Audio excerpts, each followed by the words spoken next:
Assalamualaikum. Halo anak-anak di rumah. Bagaimana kabarnya? Semoga kita selalu sehat walafiat ya. Amin. Tetap semangat ya belajarnya. Oke anak-anak yang soleh dan soleha, sebelum dimulai belajarnya, mari kita awali dulu dengan membaca basmalah bersama-sama yuk. Bismillahirrahmanirrahim. Semoga kita belajarnya lancar ya. Oke, anak-anak yang soleh dan soleha, di pagi hari yang cerah ini kita akan belajar menemukan kosakata baru dalam puisi. Setelah di minggu kemarin anak-anak belajar membuat dan membaca puisi, nah hari ini kita akan mencari kosakata baru yang ada pada puisi yang anak-anak belum tahu apa itu artinya. Kita simak ya.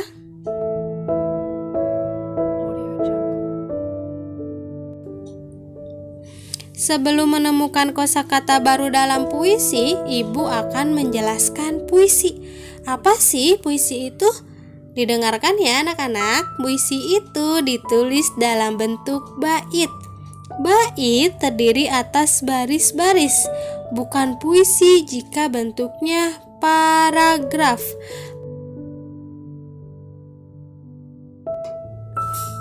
Selanjutnya, pilihan kata dalam puisi itu ada 3.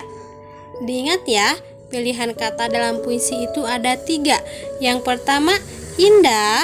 Yang kedua, padat. Dan yang ketiga, kias. Ulangi lagi ya, pilihan kata dalam puisi itu ada 3. Yang pertama, indah. Yang kedua, padat. Dan yang terakhir, kias.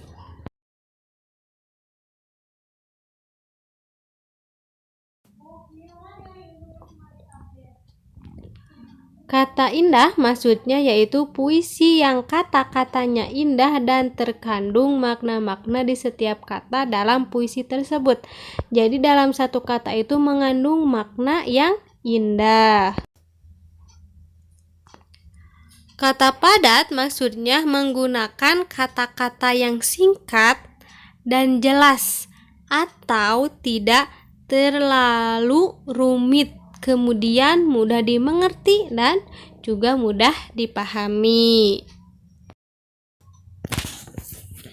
Kiasan maksudnya kata-kata yang sangat tidak formal, bukan arti kata sebenarnya. Jadi, kata kiasan dalam puisi itu dipakai untuk memberikan rasa atau memberi rasa keindahan pada puisi yang dibuat. Nah, selanjutnya ciri-ciri puisi. Menggunakan bahasa yang indah, padat, dan kias. Ditulis dalam bait-bait.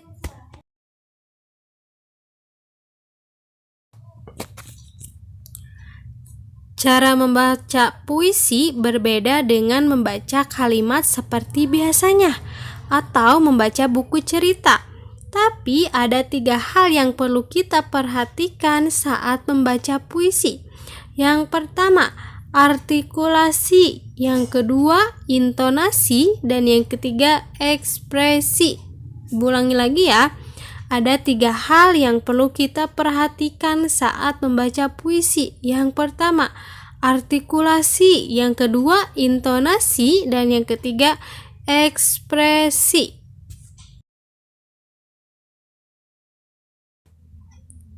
Nah, anak-anak, apa di antara kalian ada yang tahu apa itu artikulasi, intonasi, dan ekspresi? Nah, kita cari tahu ya. Artikulasi itu setiap membaca puisi. Setiap kata yang diucapkan harus jelas, tidak boleh terburu-buru. Artinya, pengucapannya harus jelas ya.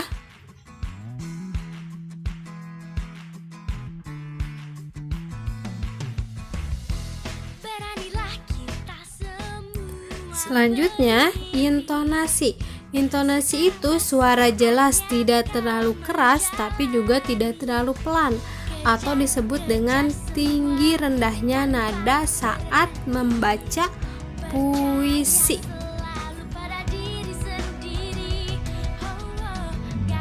Dan yang terakhir yaitu ekspresi.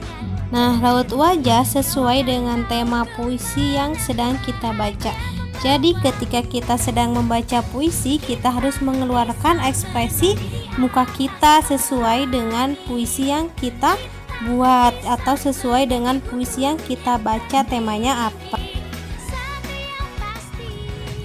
Nyiur hijau, ciptaan Ermaladi. Nyiur hijau di tepi pantai, siar siur daunnya melambai.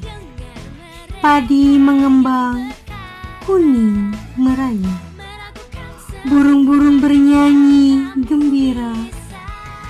Tanah airku, tumpah darahku, tanah yang subur, kaya makmur. Tanah airku, tumpah darahku, tanah yang indah, permai nyata.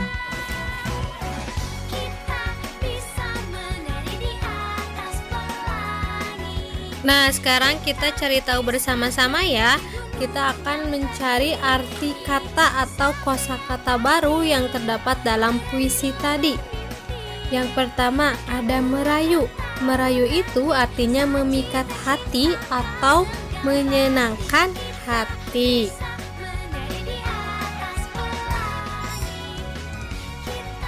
Yang kedua ada nyiur kelapa. Nah, nyiur kelapa artinya pohon kelapa.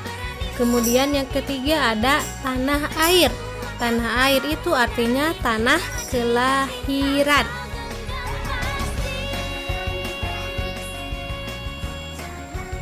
Kemudian yang keempat ada permai, artinya indah. Selanjutnya ada makmur, artinya serba kecukupan atau banyak hasilnya.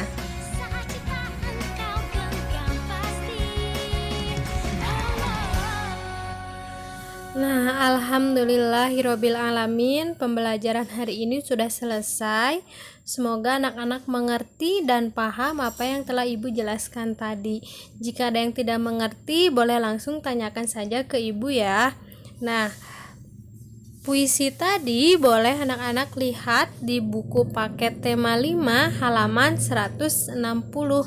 Terima kasih anak-anak, selamat mengerjakan tugas dan selamat mengerjakan aktivitas kembali. Dadah. Wassalamualaikum warahmatullahi wabarakatuh.